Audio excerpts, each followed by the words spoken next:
It's as good an occasion as any to look back at the main characters and the actors that played them, because James Cameron is currently dominating every single cinema in the world with the premiere of Avatar 2, The Way of Water. Keep watching to find out what the cast of the first Avatar has been up to lately. First, The Way of Water, the second installment of James Cameron's anticipated 5-film series Avatar, The Way of Water, had been delayed multiple times over the years. Due to the pandemic, filming for this chapter and Avatar 3 took place concurrently and lasted over 3 years. It's undoubtedly one of the most costly Hollywood film productions ever, with a budget of between $350 to $400 million.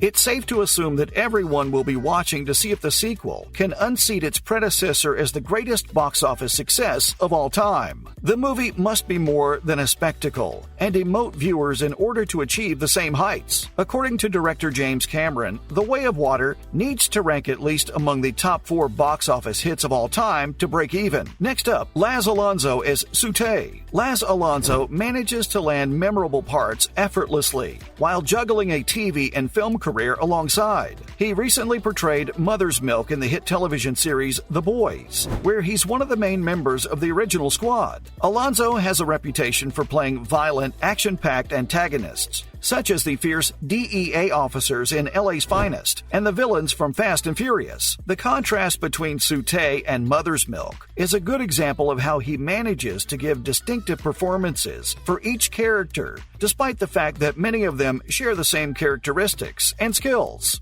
More on Wes Studi as Eytukan. Wes Studi was a frequent performer in the 1990s, appearing in classic films like Heat and Dances with Wolves, but it appears that most of his films after Avatar were smaller in scope. However, he had a significant role in the hit series Penny Dreadful in 2016, which also had a connection to his birthplace. Due to Studi's Native American heritage, his role as Eytukan, the clan chief, is the more significant. Sadly, Eytukan passed away in the first Avatar. Therefore, he won't be seen in the next films. Now on to Stephen Lang as Colonel Quaritch. He was born to play the arrogant and merciless antagonist in Avatar. Stephen Lang portrayed the fearsome Colonel Quaritch, and if Lang's portrayal of Quaritch wasn't enough to persuade viewers of his aptitude for playing villains, his portrayal of the blind man from Don't Breathe most likely did. Quaritch was a man with imperialist views and violent inclinations, and he terrorized viewers in 2016 with the gripping tale of a violent blind man who destroys the irresponsible adolescents who break into his home, and he came back in 2021 for an even better sequel. The good news for Lang's admirers is that he will somehow make a comeback in the Avatar movies, despite his character passing away in the first one. More on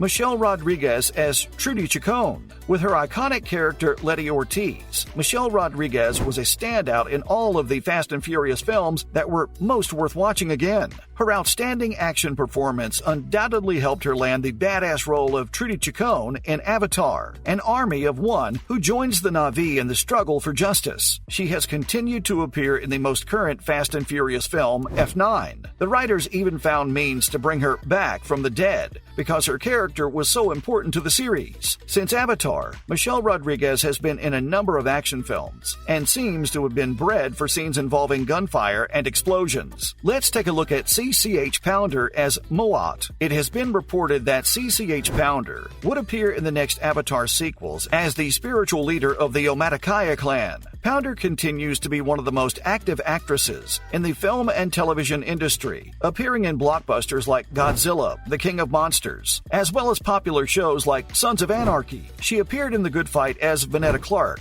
after portraying the renowned Loretta Blade from NCIS New Orleans, until the show's 2021 finale, following Giovanni Ribisi as Parker Selfridge. Parker Selfridge, one of the least sympathetic characters in the original Avatar, is returning in the following films in the series, causing fans to question if he'll have a redemption story. Giovanni Ribisi is an actor with a natural gift for comedy, who also participates in several dramatic productions and plays the part. His character is the ideal fusion of humor and sternness. The fact that Ribisi has recently participated in series like Sneaky Pete, On the Verge, and The Offer demonstrates how he still likes to switch between comedy and drama roles in the entertainment sector. Up next, Joel David Moore as Norm Spellman. When it comes to acting, Joel David Moore doesn't appear to be as busy as the other Avatar co-workers. The majority of his hits predate Avatar, including notable comedies like Dodgeball and Grandma's Boy. He recently played supporting roles in The Guest and Savages, and directed the 2016 film Youth in Oregon. He will probably have an unusual amount of screen time in the following films of the franchise because he plays Norm Spellman,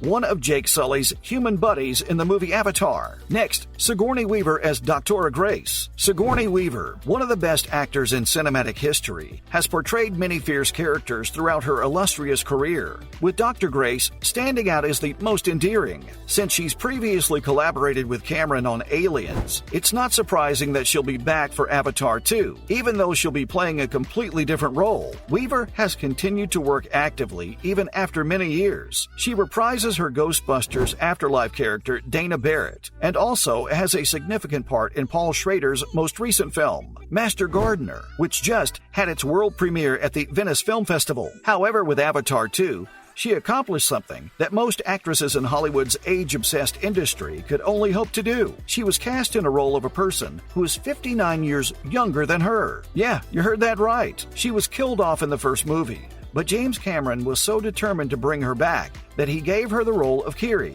the teenage avatar in the sequel. Coming up, Zoe Saldana as Neytiri. Saldana's career undoubtedly took off following Avatar. The movie assisted her in establishing herself as one of Hollywood's most promising faces, even though she was already a well-known actress at the time. Another picture that demonstrated the actress's potential specialization in action movies was Colombiana, in which she played a lethal stone-cold killer. Along with Neytiri, Saldana also has Gamora from the Guardians of the Galaxy, who is a very well-liked character in her resume. Returning to Avatar undoubtedly felt a lot better for her because she could genuinely showcase her acting talent, despite the fact that she frequently feels trapped by the image of the Marvel franchises. As she has said in several interviews, she most recently became a crucial member of the ensemble of the Atom Project, and she has already been confirmed to appear in the third and fourth installment of the Avatar franchise. In addition to returning as Neytiri in the sequel, she is best positioned to market the Avatar sequel to a whole new generation because, aside from Sigourney Weaver, she has the highest name recognition among the first movie's cast. One of the most frequent criticisms of its predecessor was that it lacked emotionality. Her response to viewing the finished product further hints that spectators should anticipate an experience that is more emotionally impacting this time.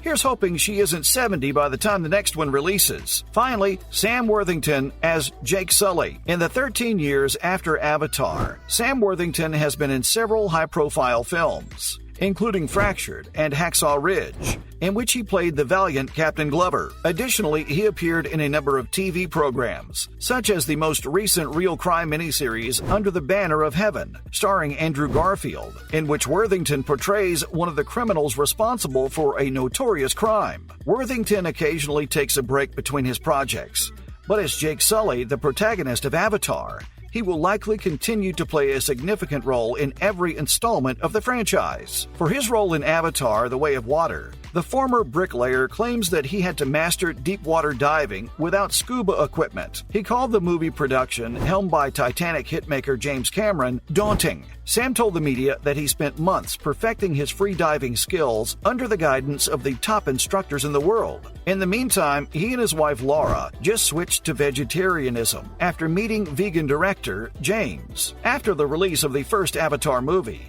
the man has had quite an interesting decade. That's a wrap for this video. Thanks for watching. What did you think of the new Avatar movie? And which cast member did the best in the decade-long gap between the movies? Let us know in the comments below. Make sure to give this video a thumbs up and subscribe to our channel for more videos like this. See you in the next one.